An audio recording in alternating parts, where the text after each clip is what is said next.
qisqagina va bu sura Hujurot, Hujralar deb nomlanadi. Bu surani yana bitta nomi Odob surasi deyiladi. Musulmon kishini tabiatida, vujudida bo'lish kerak bo'lgan odoblar haqida so'z ketadi. Bismillahirrohmanirrohim. A'udhu billahi minash shaytonir rojim. Bismillahirrohmanirrohim. Ya ayyuhallazina amanu la tuqaddimu bayna yadayillahi va rasulihi wattaqulloh innalloha samiun alim. Birinchi oyat. Ey mu'minlar, sizlar Alloh va uning payg'ambari oldida qadam bosmanglar. Ya'ni Alloh va payg'ambarini iznisiz biror so'zni gapirmanglar, biror qadam bosmanglar, biror ishni qilmanglar. Va Allohdan qo'rqinglar. Albatta Alloh eshitguvchi, bilguvchidir. Bugungi asosiy suhbatimizni mazmuni mana shu birinchi oyat haqida bo'ladi. Hammamizga ma'lum, birodarlar, islomda aqida bor, ibodat bor, muomala bor, odob bor. Bu surada zikr qilingan odoblar har bitta musulmonda bo'lishligi shart. Robbisi bilan bo'ladigan odobi, payg'ambari bilan bo'ladigan odobi, o'zini musulmon birodarlar bilan bo'ladigan odobi. Bu birinchi oyat yana aqidaga ham aloqasi bor. Alloh va rasulidan avval bir qadam bosib yormanglar. Kishi koinotga qarab turib Robbisini taniydi. Uni hikmati, azamati, ulug'ligini taniydi. Rahmatini, adolatini ko'radi. Va Robbisini kalomi bilan bahs, munoqasha qilishlik mumkin emasligini tushunadi. Mo'min uchun Alloh va rasulining so'zi keltirilganda taslim bo'lishidan boshqa chora yo'q. Muhokama qilmaydi, fikrni bildirmaydi. Agar kim shunday qilsa, Alloh va rasulidan o'tib bir qadam bosib yoribdi. Shu so'zni ko'p qaytaramiz. Alloh va rasulidan o'tib bir qadam bosib yoribdi. Mo'min odam oyatlarni o'qir ekan sinamaydi. Oyatlar haqida gumon qilmaydi. Agar Robbisini oyatlarini, payg'ambarimiz sollallohu alayhi vasallamning hadislarini bahs maydoniga olib kelayotgan bo'lsa, demak, bu kishida iymonning yo'qligini bildiradi bu narsa. Sami'na va ata'na. Eshitdik, itoat qildik deydi kim? Mo'min musulmon kishilar.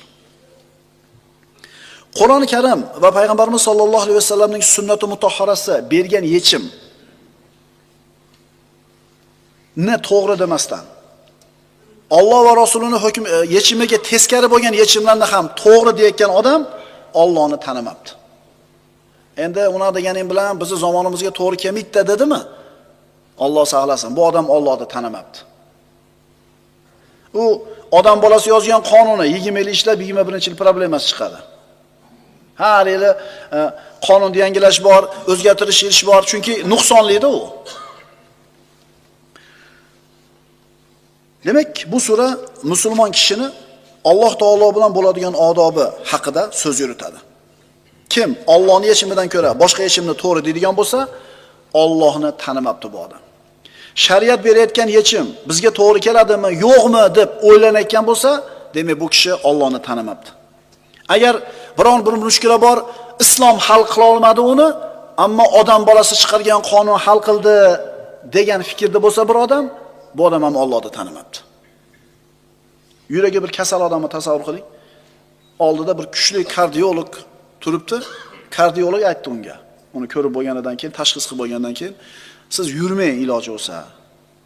Iloji bo'lsa gapirmang ham. Yuragingizga og'ir keladi. Yuragingiz to'xtab qolishi mumkin dedi. Desa shu kasalda oldida birga kelgan o'rtog'i savodsiz aytayapti, aytaveradi deyapti. Naborot harakat qil. Harakat qil. Harakat qilsang foydasi bor dedi. Mana aytingchi.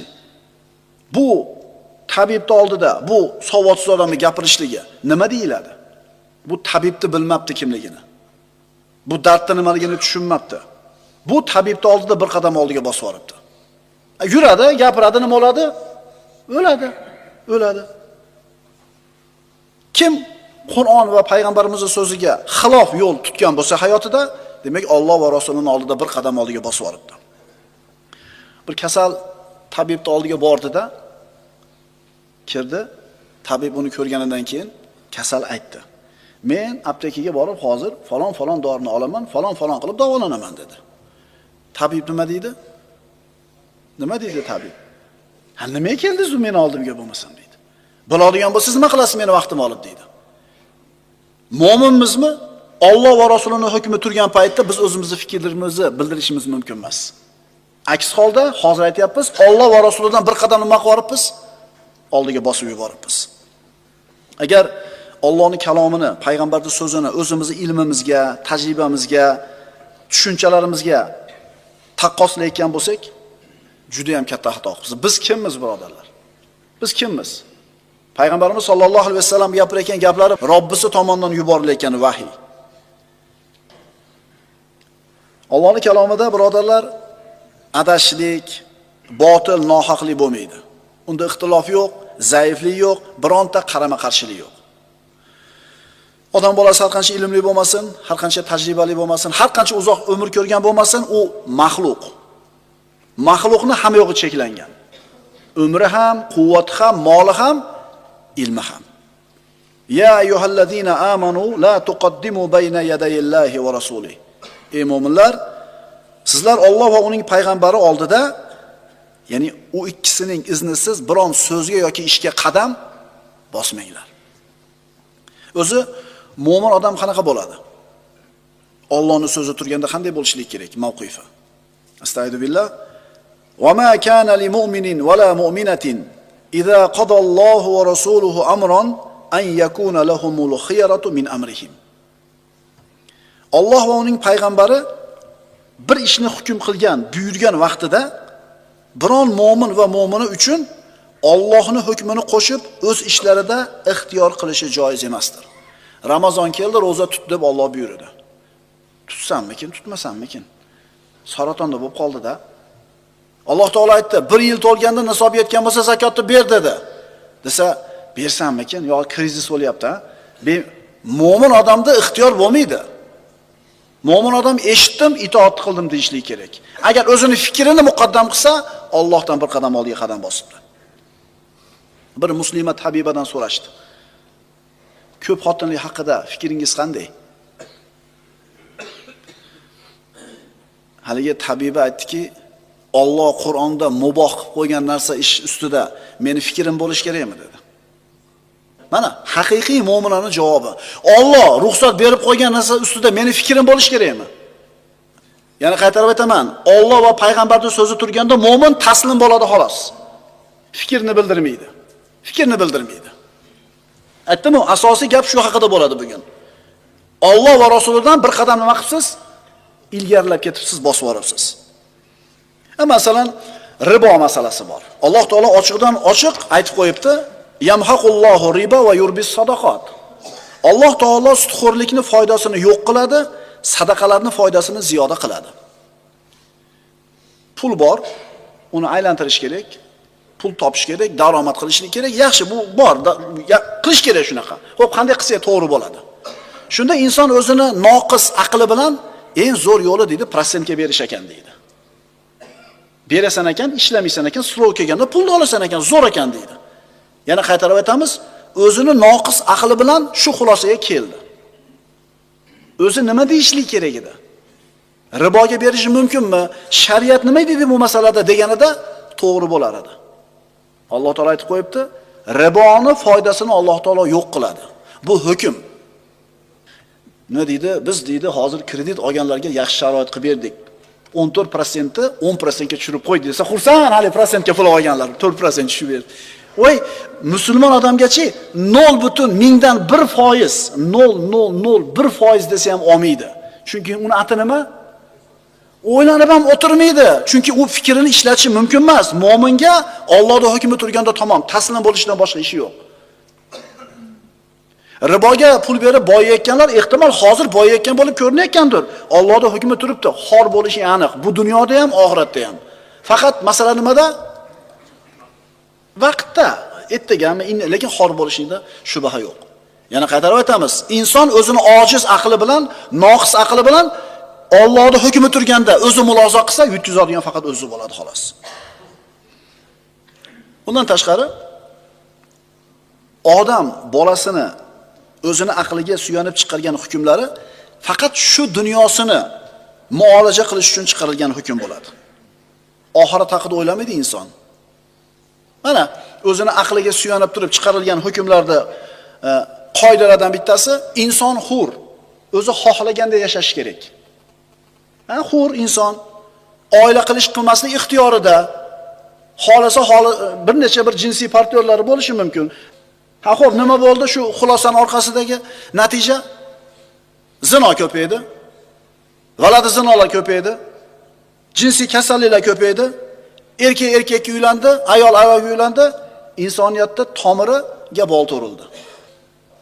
Oila degan narsani yo'q qildi bular. Farzand ko'rishni xohlamay qo'ydi bular. Karyerasiga almashtirib yubordi oilani ayol kishi. Kim tug'adi endi ayollar karyerada yursa?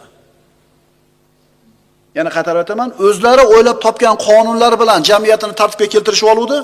Allohning oila degan, farzand degan, er degan, xotin degan yer yuziga qo'ygan sunnatini inkor qilishuvdi, qirilib ketishligi vaqt masalasi qoldi xolos. Odam bolasi faqatgina shu dunyosini obod qilish haqida fikr qiladi. Yechimlari ham shunga yarasha bo'ladi. Ammo shariat insonni ikki dunyoda saodatli bo'lishlikka yetaklaydi. Tasavvur qiling, mana shu yechimlardan bittasini. Bir mamlakatni tasavvur qilinglar, aholisi haddan tashqari ko'payib ketdi. Tabiiy resurslar yetmayapti. Shuning uchun o'sha mamlakatda hukumat qaror qildi. Bitta oilaga bitta farzand. Natija qanaqa bo'ladi? Bitta farzand bo'lishlik kerak, ikkita mumkin emas. Shunda homila bo'lib turgan paytida bu bola qaraydi. Agar qiz bo'lsa, olib tashlaydi. Nima uchun? Abort qiladi. Nima uchun? Shu oilani otasi, erkak kishi o'zini naslini davom etishini xohlab, o'sha bir dona farzandini o'g'il bo'lishini xohlaydi. Endi hamma shuna qilsa, naq o'g'il bola tug'ilaversa, ayollarda nima bo'ladi bir holati? Tushunyapsizmi? Inson bolasi dunyosini isloh qilaman deb bitta qarorda qabul qiladi. Ozginadan keyin uni xatosi chiqadi, uni tuzatadi, uni ham hatto tuzatadi, cheki yo'q. Ammo Alloh taoloning hukmi, shariatning hukmi har qanday zamonga, har qanday makonga mos tushaveradi. Chunki u Robbil alamin tomonidan yuborilgan. Insonning hamma ehtiyojlarini, hamma g'arizalarini chiroyli suratda qanoatlantiradi. Mo'min kishi Alloh va Rasuli hukmi turganda o'zini fikrini bildirmaydi. Allohning manhajiga teskari bo'lgan qarorlarning oqibati achinarli bo'ladi. Mana bir necha yillar avval Avstraliyada 20 millionta qo'yni otib o'ldirib, yerga ko'mib tashlashdi. Nima deb o'ylaysizlar? Nima uchun bunday qilishdi? Virus masada soppa-soq qo'ylar edi. Iqtisodchilarning tilida chiroyli so'z bor. Spros и предложение deydi. Talab va taklif. Nimaga o'ldirishdi buncha qo'ydi? Chunki agar shu 20 millionta qo'y bozorga kiritilsa, go'shtni, qo'yni narxi tushib ketar edi. Shuning uchun narx-navoni ushlab turishlik uchun 20 millionta qo'yni yo'q qilib ko'mib tashlashdi. Chunki bu qonunlar insonlarning aqliga tayanib turib chiqarilgan qonunlar edi. Ma'qulmi? O'shuncha bittamiz o'zimizni oilamizda 3 ta, 4 ta, 5 ta bolamiz bilan qilayotgan muomalamizda Allohning hukmi emas, o'zimizni tajribamizdan kelib chiqib turib hukm qilib, ularga o'zimizni tushunchamizdan tarbiya beradigan bo'lsak, buni ham oqibati achinarli bo'ladi. 6 ga 7 ga kirgan bolani jo'natib yuboryapti. 10 ga kirib kirmagan bolani Yevropaga jo'natib yuboryapti. Nima deyapti? 3 xil til o'qitar ekan. Yaxshi. Bolani yo'qotib qo'yishini bilmaysanmi sen? U bola 15-14 yoshgacha onani mehriga, otani bir rioyasiga muhtoj. O'zini kimligini ko'rsin, millatini, dinini, urf-odatini tushunsin, keyin jo'nat bolani, birodar. Yo'qotib qo'yasan bolani. Keyin kelmay qo'yapti ular bu yoqqa. Nima qilaman deydi u yoqda deydi. Ana shu qarorlarda yana bittasiga misol, bir odam boshqa mamlakatga tirikchilik qilgani ko'chib bordi. O'zi bordi. Xotin bola chaqasi o'zini yurtida. Endi ko'chib borgan joydagi qonunlardan bittasi, agar shu odamni shu yurtda kelib topayotgan puli oliy darajada bo'lmasa, katta pul topmasa, oilasini olib kelishga ruxsat yo'q ekan. Endi bu odam kelib 1 yil ishlaydi, 2 yil ishlaydi, to oliy darajaga olib chiqqunicha 2 yil, 3 yil, 5 yil ehtimol xotinsiz yuradi. Xotin ham o'zini yurtida ersiz yuradi. Xotinidan uzoq yurgandan keyin nima bo'ladi? Eri yo'q, yurib xotini uyda. Bu yerda nima bo'ladi? Qarang, eri xotinni birga qilmaslik, ajratib qo'yishlik sun'iy ravishda. Bu Alloh taoloning sunnatiga xilof bo'lgan ish. Billa bo'lishligi kerak edi. Ana shu qonunda qiluvdi, yana nasl nasab aralashishi, zino, shunga o'xshagan narsa ko'payib ketaveradi. Xulosa, Alloh azza va jallaning ochiq hukmi turganida unga boshqa narsani badil qilib keltirish, uni o'rniga inson o'zini fikrini, ra'yini aytishi Alloh va Rasulining oldida qadam qo'yishlik bo'ladi. Musulmon odam hozir aytganimizdek unaqa bir mulohaza qilib, tekshirib, shu to'g'ri kelarmikin, to'g'ri kelmasmikin deb o'tirmaydi. Allohning hukmimi? Qila olmasa ham nima deydi? Shu to'g'ri deydi. Shuni qila olmayapmiz, lekin shu to'g'ri. Alloh taoloning kitobiga asoslangan nizom bashariyat uchun eng munosib nizom. Payg'ambarimiz sollallohu alayhi vasallamning sahobalari odobning eng oliy maqomida edilar. Badr kunida Payg'ambarimiz sollallohu alayhi vasallam qo'shin uchun joy tanladilar. Shunda Habbob ibn Munzir roziyallohu anhu kelib so'radi. Nima deb so'radi, qarang. Ya Rasululloh, mana shu yerga to'xtashni Alloh sizga vahiy qildimi? Agar shunday bo'lsa, hech qanday gap so'z yo'q, bo'ysunamiz. Yo bu sizni fikringiz va jang uchun qilgan hiylangizmi deb so'radi. Payg'ambarimiz aytdilar: "Bal huwa ro'yu val makida." Bu fikr va hiyla. Bu joyga to'xtashlik Rasulullohning shu ishi vahiy emasligini bilganidan keyin Habbob ibn Munzir roziyallohu anhu aytdiki, unda bu joy yaxshi joy emas dedi. Ya bo'lmabdi Rasululloh, aytganmi, bu joy emas bu, nima deganingiz bu demayapti. Odobni ko'ring. Payg'ambardan oqlab o'tib ketishni xohlamayapti. Diqqat qilinglar, juda ham bir muhim narsa. Kishi o'zining hayotidagi mushkulalardan, alamlardan qutulishni yagona yo'li Allohning yechimi deb qabul qilishi. Hayotidagi mehnat mashaqqatlardan qutulishning yagona yo'li Allohning yechimi desa inson va shunday qila olsa qutuladi hayotdagi mashaqqatlardan.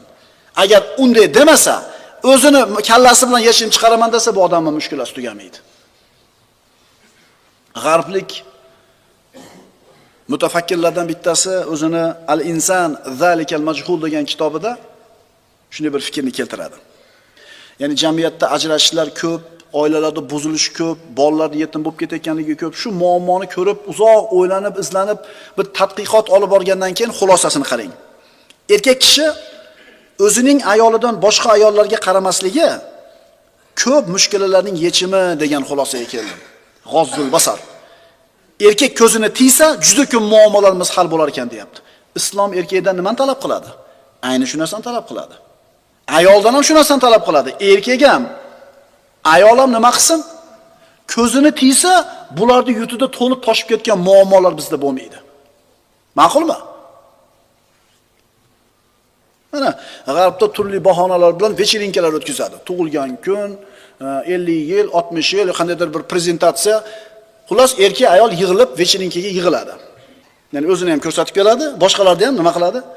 Ana shu vechirinkaga borgan erkaklar o'zini ayolidan boshqa ayollarga qarab ko'zlarini qondirmoqchi bo'ladi.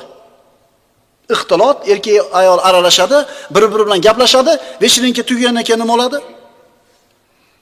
Agar rashq degan sifat qolgan bo'lsa u erkakda, xotini birov bilan gaplashib turganiga borib urishadi. Sen nimaga men bilan gaplashding deydi. Agar rashq degan sifat qolsa. Keyin oila buzilib ketmasa ham bir-biriga nima qiladi? Sog' muomalada turadi. Sababi nima desiz bu mushkulani? Erkak ham ayol ham ko'zini tiysin degan Alloh taoloning hukmidan manhajdan nima bo'lib ketgan bular? Chiqib ketgan. Ya ayyuhallazina amanu la tuqaddimu bayna yadayillahi va rasulih. Ey mu'minlar, sizlar Alloh va uning payg'ambari oldida, ya'ni ikkisini iznisiz biron so'z yoki ishga qadam bosmanglar. Kimdir aytishi mumkin, nima endi, umuman aqlimizni ishlatmaymizmi? Ha, ishlatamiz. Qur'onni hukmlarini to'g'rimi, noto'g'rimi deb ishlatmaymiz aqlimizni. Qur'onda bir kamchilik bormikin deb turib izlanib aqlimizni ishlatmaymiz. Balki oyatlarning mo'jizasini o'rganish uchun, son sanoqsiz foydalarini bilishlik uchun, hayotda tatbiq qilishimiz uchun aqlimizni ishlatamiz Qur'on o'qiyotganda. Ammo hukmlarning ustida aqlimizni ishlatmaymiz. Alloh buyurdimi? Buyurdi. Bo'ldi, qilamiz. Alloh qaytardimi? To'xtaymiz. Oqil mo'min Rasululloh sollallohu alayhi vasallamning so'zlari turganda o'zini aqlini ishlatmaydi, fikrini oldiga surmaydi. Tasavvur qiling, bir majlis hadis ilmida peshqadam bo'lgan, zamonasining peshqadam muhaddislardan bo'lgan bir odam o'tiribdi, ilm majlisi. Va qolganlar, majlisdagilar, endi bu ilmga endi kirib kelayotgan talaba ilmlar. Bu kishini qadrini bilganligi uchun, bu kishidagi ilmni nimaligini tushunganligi uchun bu majlisda o'tirgan talab ilmlar indamay o'tiradi, sirri bosib, haybati bosib.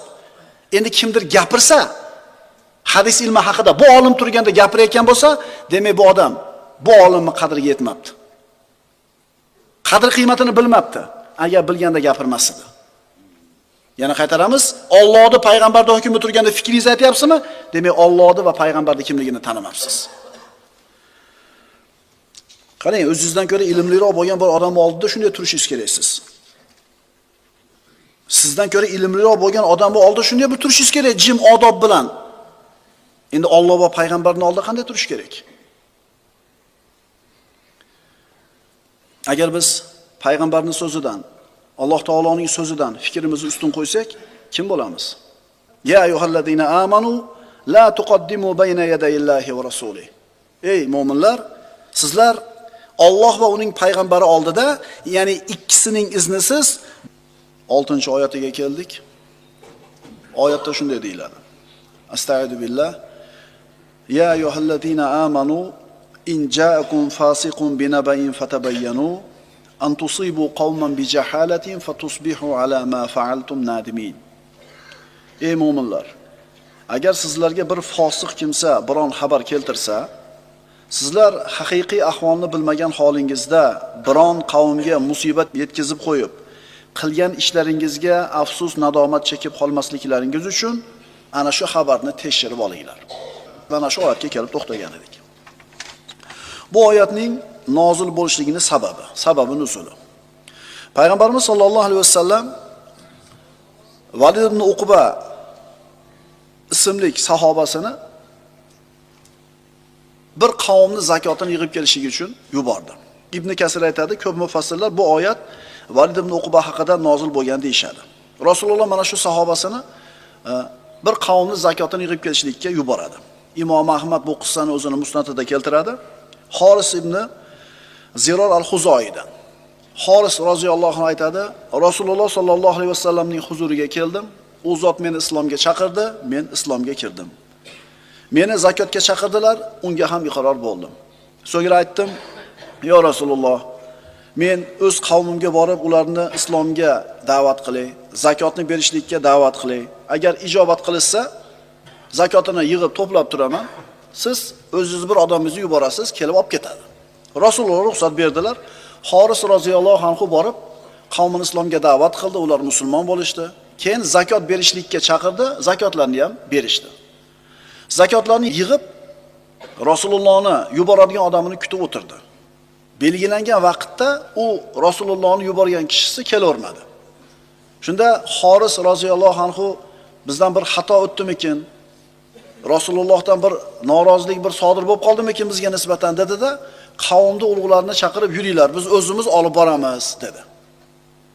Rasululloh sollallohu alayhi vasallam yuborgan elchisi, hozir biz ismini aytdik, Valid ibn Uqba kechkibroq borgan edi. Ana shu qavmni yeriga yetganida endi islomni yangi qabul qilishdi ular. Ularning oldiga borsam meni qatl qilib yuborishmasmikin degan qo'rquv qalbiga kirdi-da, ularga uchramasdan yarim yo'ldan qaytib ketdi. Qaytib borib, yo Rasululloh, Xoris mendan zakotni man qildi va meni o'ldirmoqchi bo'ldi dedi. Ya'ni yo'q narsani gapirdi. Rasululloh sollallohu alayhi vasallam uni so'zini eshitib turib, biror narsa deyishlik yoki biror bir ish qilishlikka shoshilmadilar. Balki aniqlashlik uchun o'zini sahobalardan iborat bir jamoani boyaga qavmni olib yubordi. Ular chiqib kelishyapti zakotlarni olib. Yo'lda ularga yo'l o'qishdi. Rasulullohning elchilari, "Qayoqqa ketyapsizlar?" "Ha, Rasulullohning oldiga ketyapmiz." Ular so'rash, "Sizlar qayerdan kelyapsizlar?" "Sizlarning oldinglarga kelyapmiz." "Nimaga kelasizlar?" Ular aytishdi, "Valid ibn Uqba sizlarning oldinglarga kelganda unga zakotni bermabsizlar, uni qatl qilmoqchi bo'libsizlar" dedi. Xoris roziyallohu anhu aytdi, Muhammad alayhisalomni haq bilan yuborgan zotga qasamki, uni men ko'rganim ham yo'q, men oldimga kelgani ham yo'q dedi. Keyin Xoris roziyallohu anhu zakotlarni olib payg'ambarimiz sollallohu alayhi vasallam oldiga keldi. Rasululloh so'radilar: "Mana'ta zakata va aradta qatla rasuli?" Zakotni bermabsan, meni elchimni o'ldirmoqchi bo'libsan. Shunda Xoris Rasulullohga aytdiki: "Ya Rasululloh," dedi. "Sizni haq bilan yuborgan zotga qasamki, men uni ko'rmadim. Meni yonimga kelgani ham yo'q. Elchingizni kelmayotganligini ko'rganimdan keyin Alloh va Rasulidan bir g'azab sodir bo'ldimikin bizga nisbatan?" deb xavotirga kirdim. Keyin mana oldingizga keldik deb aytdi. Mana shundan keyin shu oyat nozil bo'ldi. Ya ayyuhallazina amanu in ja'akum fasiqun binabayin fatabayyanu an tusibu qauman bijahalatin fatusbihu ala ma fa'altum nadimin. Qaytadan o'qiymiz. Ey mu'minlar, agar sizlarga bir fosiq kishi xabarni olib kelsa, sizlar haqiqiy ahvolni bilmasdan turib, biron qavmga musibat yetkazib qo'yib, keyin afsus nadomat chekmasliklari uchun ana shu fosiqni olib kelgan xabarini nima qilinglar? Tekshiringlar. Bugungi asosiy mavzuyimiz mana shu bo'ladi. Hasad, shubha gumon, husumat musulmonlar o'rtasiga parokandalikni, bo'linishlikni olib keladi. Bir mushkula sodir bo'ldi, keyin uni hal qilib Alloh tomonidan oyat nozil bo'ldi. Ana shu oyat musulmonlar uchun bir malhamdek bo'ladi. O'tgan darsimizda aytdik. Boshingizdan bir muammoda o'tkazdingiz, muammoga kirdingiz, yo'lini qilib chiqdingiz, xullas hayotingizdan bir ibrat, dars oldingiz shu voqeada. Keyin oyat o'qidingiz yoki hadis eshitdingiz, shariatning hukmini eshitdingiz. Mana shu mushkula haqida. Bilasizmi? Shu oyat, shu hadis, shu hukm qalbingizni tubiga o'yilib yozilib qoladi. Chunki boshingizdan nima qildingiz? O'tkazdingiz. Ko'p oyatlarda, ko'p hadislarda o'qiymiz. Hayotda bo'layotgan mushkulalarning yechimini ko'rsatgan shariatda bir hukmlarni, fatvolarni eshitamiz-ku, lekin beparvo o'tkazib yuboramiz. Qachonki boshimizdan bir qator o'tgandan keyin ine qadriga yetamiz bu oyatlarni, bu hadislarni. Musulmonlarning Alloh taolo bir-biriga mehrli, muhabbatli, bir-biriga bir ko'mak ko'rsatuvchi jamiyat bo'lishini xohladi. Endi musulmonlarda birligini, quvvatini nima ketkazadi? Hasad, gina kudurat, ta'na malomat, shubha gumon. Ana shu siz bilan bizni birligimizni yo'q qiladigan ishlardan bittasi tekshirilmagan xabarni qabul qilib olishlik. Xabarni tekshirmasdan haqiqatda buni qabul qilib olishlik. Alloh taolo aytayapti: "Ey iymon keltirganlar, bir fosiq xabar olib kelsa, tekshiringlar." Mo'min kishi rost gapiradi, adolatli ish tutadi. Fosiq esa yolg'on gapiradi. Payg'ambarimiz sollallohu alayhi vasallamdan so'rashdi: "Ayakunu mu'minu bakhilan?" Mo'min baxil bo'lishi mumkinmi? Qod yakun dedilar Rasululloh. Bo'lishi mumkin. Ayakunu mu'minu jabanan? Mo'min qo'rqoq bo'lishi mumkinmi? Qod yakun, bo'lib qoladi. Ayakunu mu'minu kazzaban? Mo'min kazzob, yolg'onchi bo'ladimi deganda payg'ambarimiz yo'q deb javob berdilar. Mana keyingi hadisda o'qiymiz. Bu hadis Abu Umoma Bohili roziyallohu anhudan Imom Ahmad keltiradi. Al-mu'minu yutba'u 'ala al-khilali kulliha illa al-kizb wal xiyana. Mo'minning tabiatida har qanday bir sifat bo'lib qolishligi mumkin. Boyagi qo'rqoqlik, baxillik, injiqlik, sergaplik, qaysarlik bular bo'lib qolishi mumkin. Mo'minligicha turaveradi. Faqat yolg'onchilik bilan xiyonat mo'minning tabiatiga hargiz sig'maydi dedi. Mo'minmi, musulmonmi yolg'on gapirmaydi. Lekin birodarlar, taassub zamonimizda yolg'onni gapirishlik o'zini haqiqiy mo'minman deb turgan odamning og'zidan ham osonlik bilan chiqib ketadi. Yosh bolalarni bilan qilayotgan muomalamizni bilasizlarmi? Bor, kelib tur, hozir men sen chiqishcha turib turaman deydi. Bor, kiyinib chiq deysiz. Kiyingani kirib ketdi, chiqsa yo'qsiz. Subhanalloh. Payg'ambarimiz aytadilar, yolg'on bilan xiyonat mo'minning tabiatiga hargiz kirmaydi. Yolg'on gapirganda mo'min odam undan iymon olib qo'yiladi, birodarlar. Bu keyin qaytarib beriladi, istig'for etib tavba qiladigan bo'lsa. Shunda mo'min bo'lmay qoladi. Endi fosiq yolg'onni o'ylanmasdan gapiradi. O'zi fosiq kim desa, fosiq Robbisini hukmidan chiqib ketgan odam. Allohning hukmiga bo'ysunmayotgan odam fosiq deyiladi. Muhaddis olimlardan bir kishi, ana shu muhaddis olimlar hadisni yig'ib, jamlab yurgan davrlarda Basrada bir kishi payg'ambarimizdan bir hadis eshitgan ekan, shuni bilar ekan degan xabarni eshitdi-da, o'sha odam oldiga bordi. Hadisni rivoyat qiladigan odam oldiga. Borsa, haligi hadisni biladigan odam xuddi arpa bordek qilib etagini ko'tarib otiga imlardi. Kel bu yoqqa deb chaqirib. Ya'ni etagini ko'tarsa arpa borda ot kelish kerak. Haligi muhaddis borib qarasa etagida hech narsa yo'q. Otini oldayapti. Haligi odamni hadisini olmasdan, eshitmasdan ketaverdi. Aytdiki, o'zini otiga yolg'onga ishlatgan kishidan Rasulullohning hadisi olinmaydi. Ko'ryapsizlarmi? Muhaddis olimlarimiz qanchalar bir katta mehnat qilib qo'yishgan. Hadisni sahihini nosahihidan, to'g'risini noto'g'risidan ajratishlik uchun. Mo'min kishi adolatli bo'ladi. Adolat bu rostgo'ylik, adolat haq egasini haqqini berishlik. Mana iblis kana minal jin fa fasaqa an amri robbih. Alloh taolo aytadi, iblis jinlardan edi. Fa fasaqa an amri robbih. Parvardigorining amriga bo'ysunishdan bosh tortdi. Ya'ni itoat qilmadi. Fosiq kim ekan? Fosiq gunohni qo'rqmay qilaveradigan odam. Fosiq gunoh ma'siyatda hayo qilmaydi qilishlikda. Shoshilishlik, shoshqaloqlik shaytondan, shoshilmaslik Rahmondan. Sulaymon alayhissalom, bilasizlar, mana tarixda bu kishidaqa podshoh bo'lgan emas va bundan keyin ham bo'lmaydi. Qushlar, parandalar, insu jin u kishini xizmatida turgan. Ana shu o'zini qo'shinini jamlab turgan paytda Hudhud qushini ko'rmay qoldi. Qani u dedi. Ma'lum bir muddatdan keyin keldi, kelib Allohni qo'yib quyoshga sig'inadigan bir qavm bor ekan degan xabarni olib keldi. Shunda Sulaymon alayhisalom nima dedi? Qala sananzur asadaqta am kunta minal kadibin. Ko'ramiz, rost gapirdingmi, yolg'on gapirdingmi? Shart olmayapti xabarni yoki shart inkor ham qilmayapti. Nima qilamiz deyapti? Tekshiramiz. Payg'ambarimiz aytganlar, al-ajalatu minash shayton va tasabbutu minar rahman. Shoshilishlik shaytondan, shoshilmaslik Rahmondan. Arab mamlakatlarining birida bir 3-4 ta qizlar, dugonalar bittasiga hiyla qilishdi. Hasad qildimi yoki bir adovati bormidi, zino qildi deb turib haligi qizga tuhmat qilishdi. Otasi qizini tekshirishlik uchun shu shifoxonaga olib bordi. Ekspertiza qiladigan odam shoshildi-da, shu homilador ekan deb qo'ydi. Ota sodda bu yerga or, nomus degan narsa bordida qizini o'ldirib qo'ydi. Keyin qizni pokligi ma'lum bo'ldi, ammo ish o'tib bo'lgan edi. Bitta doktorni diagnozi bilan o'sha kasalni yelkalaga ilib olmanglar. U adashgan bo'lishi mumkin. Ikkinchi doktorda borib, ikkinchi laboratoriyada ham tekshirib ko'ringlar, uchinchisida ham tekshirib ko'ringlar. Mana shunda ham shoshilmaylik-da. Manaqa kasalingiz bor ekan desa, tamom bo'ldi, oldida haqiqatga vahiyda qoldi uni. Olib borginda narigi odamga. Umuman bunaqa kasallik yo'q ekan, bekor aytibdi deydi. Bu sizni prosta nima qilyapti deydi. O'zingizlar bilasizlar nima deyishini.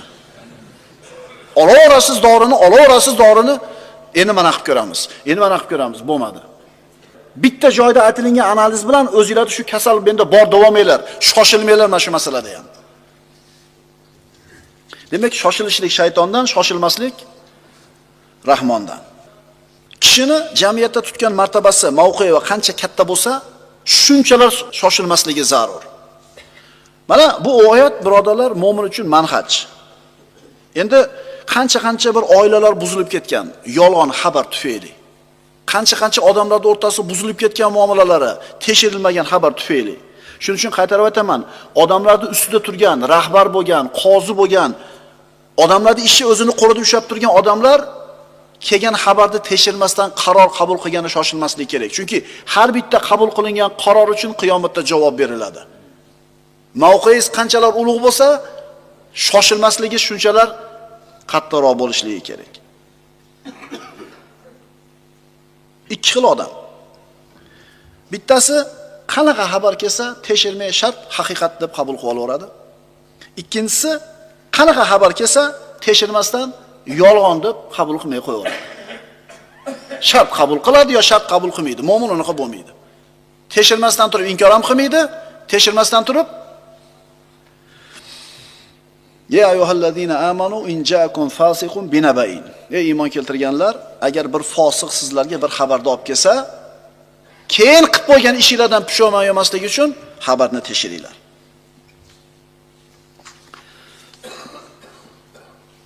Agar xabar olib kelgan odam mustaqim bo'lsa, ibodatda, taqvoda halol odam bo'ladigan bo'lsa, buni so'zi qabul qilinadi. Aksar holatda fosiq bo'lgan odam yolg'on gapiradi. Fosiq odam yolg'on gapiradi. Payg'ambarimiz sollallohu alayhi vasallamga sahobalar iymon keltirishdi. Payg'ambarimizni vahiy kelishidan avval Quraysh qabilasi qanday laqab bilan chaqirar edi? As-Sodiq, As-Sodiq al-Amin. Rasululloh hech qachon yolg'on gapirmaganlar va hech qachon xiyonat qilmaganlar. As-Sodiq al-Amin. Kim o'zini bir mo'min birodari haqidagi gumonni yaxshi qilgan bo'lsa, to'g'ri gumon qilgan bo'lsa, bas bu kishi Robbis haqidagi gumonni to'g'ri qildi. Payg'ambarimiz sollallohu alayhi vasallam aytganlar, Imom Buxoriy keltirgan hadis, Abdulloh ibn Abbos roziyallohu anhudan, ittaqu da'vatal mazlum. Mazlumning duosidan taqvo qilinglar. Innahu laysa baynaha va baynallohi hijab. Chunki uni duosini ijobat bo'lishligidan Alloh bilan uni o'rtasida to'siq bo'lmaydi. U bilan uning duosi bilan Allohning o'rtasida to'siq bo'lmaydi. Yana bir rivoyatda garchi kofir bo'lsa ham deyilgan. Tushunalingmi? Sizga kelgan xabarni tekshirmasdan shart qabul qildingiz va shu qabul qilib turib birovga ozor berdingiz, birovga zulm qilib qo'ydingiz. U zulm ko'rdi sizdan. Endi duo qildi sizga. Nima bo'lasiz? Agar kofir bo'lsa ham uni duosini ijobat qiladi Alloh. Demak, tekshirmasdan turib, xabarni qabul qilib, gunohkor bo'lib birovga bir zulm qilib qo'ymaydi, birodarlar. Asarlarda keltiriladi, mo'min kishi 5 ta narsadan ehtiyot bo'lish kerak. Annal mu'mina la budda lahu min kafirin yuqatilu. Mo'min u bilan urushayotgan kofirdan ehtiyot bo'lishlik kerak. Va munofiqin yabghaduhu. Uni yomon ko'radigan munofiqdan ehtiyot bo'lishlik kerak. Va mu'min yahsuduhu. Unga hasad qilayotgan mo'mindan hushyor bo'lishlik kerak. Va shaytonin yaghvihi. Uni adashtirishlik payda yurgan shaytondan ehtiyot bo'lishlik kerak. Va nafsin tardihi. Uni halokatga yetaklaydigan nafsidan. Kofirdan ehtiyot bo'lsin. Munofiqdan ehtiyot bo'lsin. Hasad qiladigan mo'mindan, adashtiradigan shaytondan va halokatga boshlaydigan nafsidan. Sizga bir xabar keldi. Bir fosiq xabar olib keldi. Taqvoli bir birodaringiz haqida. Haligini gapini eshitdingizda bitta sochingiz ham qimillab qo'ymadi. Bu xabarni tekshirishning hojati yo'q. Ammo olib kelingan xabar sizni narigi taqvoli mo'min birodaringiz haqida bir gumonga kirishga sabab bo'lib qoldimi? Endi buni tekshirish kerak. Ma'qulmi?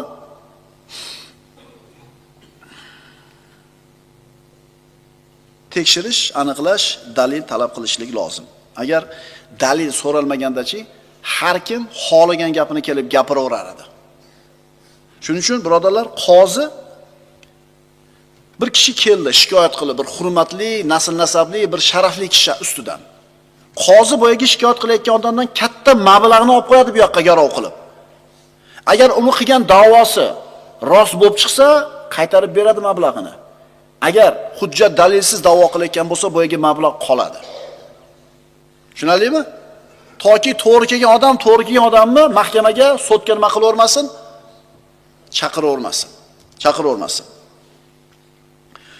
Musulmon kishiga yarashmaydigan sifat bilan musulmon kishini sifatlab bo'lmaydi. Masalan, matematika ilmida akademik bo'lgan odam haqida bu odam 2 ga 3 ni qo'shsangiz 5 ligini bilmaydi deyilsa, bu akademikka nisbatan insofsizlik qilingan bo'ladi. Musulmon kishiga yarashmaydigan sifatlar bilan biroz sifatlab keldimi, hujjat dalilsiz ishonmang bunga. Chunki o'zingiz unaqa qilmaysiz, qanday qilib birodar? Mana Hodisatul Ifkda Oysha onamiz roziyallohu anhoni zino qildi, Safvon ibn Mu'tal bilan degan gapni tarqatdi munofiqlar. Odamlar tekshirmasdan bir-biriga aytib yurishaverdi bu gapni. Bir oy vahiy to'xtab qoldi. Rasulullohga qattiq aziyat bo'ldi. Abu Bakr Siddiqga aziyat bo'ldi. Musulmonlarda hamma ishlar to'xtab qoldi. Mana shunday holatda odamlar bir-biriga tashib yetkazib yuraverdi, lekin teshirmadi hech kim. Abu Ayyub Ansoriy roziyallohu anhu ayoli ko'chadan keldida Ayub, Abu Ayyub, odamlar Oysha va Safvon haqida aytayotgan gapini eshitdingizmi dedi.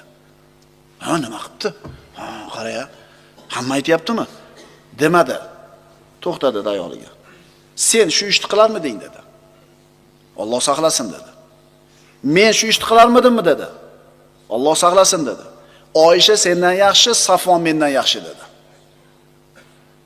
Mana shu mavqif eng to'g'ri mavqif edi. Sen ko'rdingmi ko'zing bilan? Yo'q, eshitdim. Eshitganga borib so'rang-da, u ham ko'rmagan bo'ladi o'zi aslida. Bizning muammoyimiz eshitganimizni aytdimmi, bugun faqat shu haqida gaplashamiz. Ey iymon keltirganlar, bir fosiq xabar olib kelsa, tekshiringlar. Tekshirmasdan, bilmasdan birovga aziyat berib qo'yib, keyin pushaymon yemasligilar uchun. Agarchi bizga kelgan xabarni mana shu oyatga amal qilib turib, har safar tekshirib, dalilni so'raydigan bo'lsak-chi, bizni oldimizda ancha-muncha gapni gapirmay qo'yishadi odamlar. To'g'ri aytyapmanmi? Men bo'pti, to'xtab tur. Shuna dedimi? Turib tur hozir. Telefonni oling. Birodar, sizni mana dedi, palonchi keldi. Shuna dedingizmi deyin-da, kelmaydi oldingizga shu odam. Yo'q, biz uni qilmaymiz, biz eshitamiz. Jon quloqimiz bilan eshitamiz. Ha, keyin nima bo'ldi? Qaranglarda, bitta oyatga amal qilmaslik bilan oilalar buzilib ketyapti. O'sha bitta oyatning hukmiga beparvo bo'lishlik bilan oramiz buzilib ketyapti. Injaakum fasiqun binabayin fatabayyanu.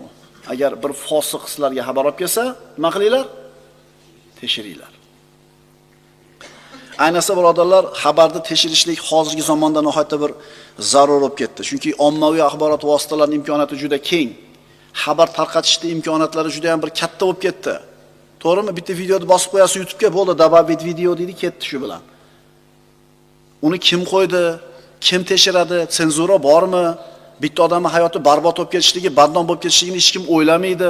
Eshitdi, tarqataveradi. Eshitdi, tarqataveradi. Birodarlar, bunday bir xatarli zamonda xabarni, ma'lumotni kim tarqatayotganiga qarash kerak. Aniqlash kerak. Toki bir odamni nima qilmaylik? Badnom qilib qo'ymaylik, o'zimiz bilmagan holda. Mana qilib syomka qilishni ham yig'ishtiravringlar. Kerakmi, kerak emasmi? Uni avrati bor, uni ko'rsatmoqchi bo'lmagan narsasi bor. Bir kishi haqida nojo'ya xabar tarqaldi. Agar shu kishi o'zini bir shubhali o'ringa qo'yib turib, ine shunaqa bir ma'lumotga qolgan bo'lsa, odamlardan xafa bo'lmasin. Musulmon odam o'zini shubhali bo'lgan o'rinlarga qo'ymaydi. Keyin gap tarqasa, odamlarga ma'lumot qilmaydi. Misol, ya'ni bir ma'lum bir rayon bor, u yerda bir narkotik modda sotadigan joy bor, deylik. Shu yerda mashinangiz buzilib qoldi. Ya benzini tugab qoldi. Nima qilish kerak? Tashab ketaversiz, balo qolasiz, hoji aka. O'sha tashab ketsiz, balo qolasiz-da. Itarib yurib ketish kerak o'shada. Deydi, ona hoji aka mashinasi falon joyda turgan ekan. Musulmon odam o'zini shubha tug'diradigan joyga qo'ymaslik kerak. Keyin odamlar ma'lumot qilsa, odamlarni nima qilmasin? O'pkalamasin. Ali ibn Abi Talib aytadi: "La tada' nafsaka mawdi'at tuham, thumma talumun nasa idza tahamuk." O'zingni tuhmat o'rinlariga qo'yib, keyin odamlar senga tuhmat qilsa, ularni ma'lumot qilma. Payg'ambarimiz sollallohu alayhi vasallam kechalarda birida o'zining ayollaridan Sofiya onamiz bilan ketib borayotganlar qorong'ida. Ikkita sahoba Rasulullohning qarshisidan kelib o'tib ketdi. Shunda payg'ambarimiz sollallohu alayhi vasallam hali ikkala sahobasiga qarab turib, "Ala rislikuma hadihi zawjati" dedilar. "Ey, to'xtanglar. Bu meni ayolim" dedilar. Birodarlar, kim Rasululloh haqida yomon gumon qiladi? Ammo Rasululloh siz bilan bizga dars bo'lishini xohlayaptilar. "Ey, to'xtanglar. Mana meni ayolim." Ya Rasululloh, "Saqizni nima derdik?" deyishganida shayton bor ichinglarda dedi Rasululloh sollallohu alayhi vasallam. Safarga ketyapsiz. Ayolingizni ukasiga, qaynukangizga aytdingiz. "Kelib xabar olib turing uydan.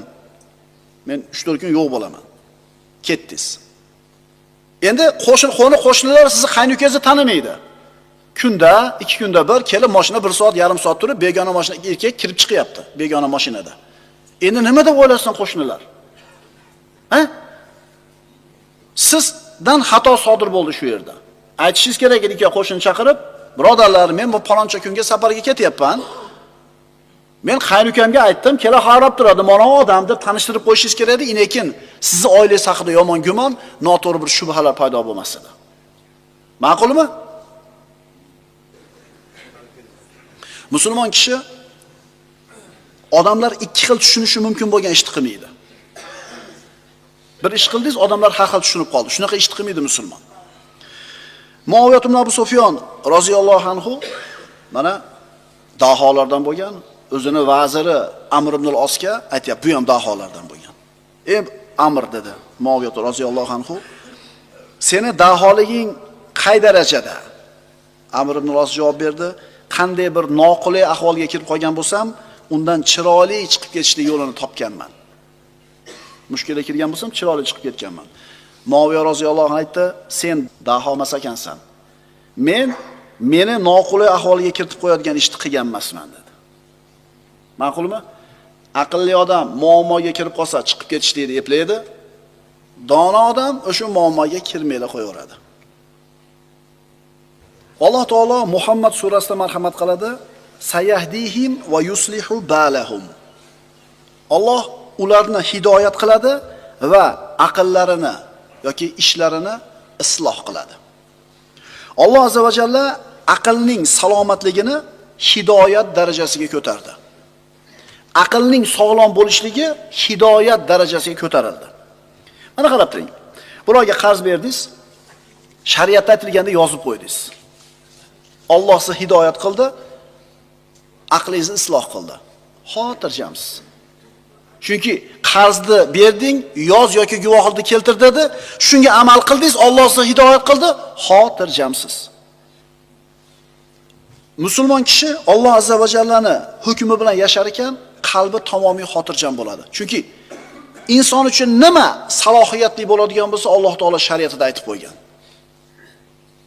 Allohning hukmidan tashqarida yurgan odam aqli joyida bo'la olmaydi. Misol 12. Nima edi u? Qiyomat qoyim bo'lar. Atsteklarning kalendari shu 12-yilda 12-sida 12-oygacha ekan, shu kuni qiyomat bo'lar ekan dedi, dunyo ostin-ustin olib ketdi. Ularda aqllari, ya'ni o kosmosga chiqqan aqli, atomni yorib o'rgan ekan, aqllari qatib qoldi. Nima bo'lar ekan, qiyomat bo'larmikin?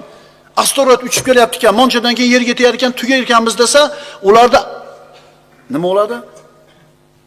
Tugaydi ular. Musulmon odam nima deydi? Musulmon odam Allohning hukmi bilan yashaganligi uchun Alloh yozgan bo'lsa ketaveramiz deydi. Lekin qiyomatga hali mana ishlar bor. Hali Dajjal bor, Yajuj Majuj, Iso alayhisalom xotirjam. Alloh taolo aytayapti, sayahdihim va yuslihu balahum. Alloh hidoyat qiladi ularni va aqllarini isloh qiladi, ishlarini isloh qiladi. Haqiqatni bilmoqchi bo'lgan odam xabar olib kelgan odam bilan nariga odamni yuzlashtiradi. Shunda hozirgi aytilgan oyatga amal qilingan bo'ladi. Shunda juda ko'p mushkulalarni oldi olinadi. Hozir aytdik-ku, telefon qilaman deyinda, keyin safar kelmaydi siz oldingizga. Shu bilan muammolarni oldi yopiladi. Qiz eridan shikoyat qilib otasiga kelib yig'laydi. Ana qildi kuyovim, mana qildi kuyovim deb endi bir dunyo gapni gapiradi. Ota aqlini pastligidan, dunyo qarashini torligidan qizini hamma gapini haqiqatga qabul qiladi-da, kuyov bolasini yomon ko'rib qoladi. Xudodan o'rtasiga so'g'chilik tushadi. Buni o'rniga bu ota oyatga amal qilsa nima qilish kerak edi? To'xta. Telefonni oldi, kuyov bolaga qo'ng'iroq chaldi. Qani kuyov bola bir kelib qo'ying. Keldi kuyov bola. Eshiting-da. Shunda qizi aytgan gapni yarmidan ko'proq nima bo'ladi? Yolg'on bo'ladi. To'g'ri aytyapmanmi?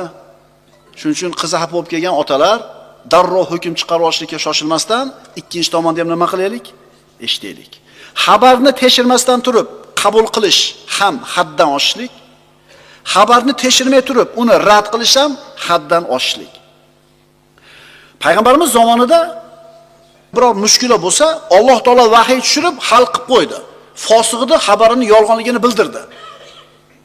Endi payg'ambarimiz o'tib ketdi sallallohu alayhi vasallam, vahiy to'xtadi. Endi u fosig'ida xabarini yolg'onligini kim fosh qiladi? Alloh fosh qiladi. Agar biz xabarda nima qilsak, qarang, oyatga amal qilsangiz, Alloh taolo fosh qilib beradi. Shu fosig'ida olib kelgan xabarini yolg'onligini. Wa alamu anna fikum rasululloh law yutiikum fi kathirin min al-amr la'anittum. Davom etkazamiz oyatni. Va bilinglarki, oralaringizda Allohning payg'ambari bor. Agar u ko'p ishlarda sizlarga bo'yinsunsa, ya'ni Allohdan vahiy kelishini kutmasdan sizlarda aytgan gapinglar bilan ish qilib qo'ysa, albatta sizlar balo musibatlarga duchor bo'lar edingiz. Lekin Alloh sizlarga iymonni suyukli qildi va uni dillaringizga chiroyli ko'rsatdi, hamda sizlarga kufrni, itoatsizlikni va isyonni yomon ko'rsatib qo'ydi. Ana o'shalargina to'g'ri yo'lga yurguvchi zotlardir.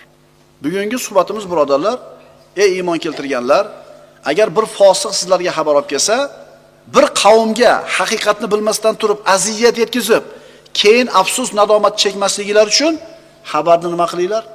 Tekshiringlar. Inshaalloh suraning davomini keyingi juma davom etkazgan bo'lamiz. Aqulu qawli hada va astagfirulloh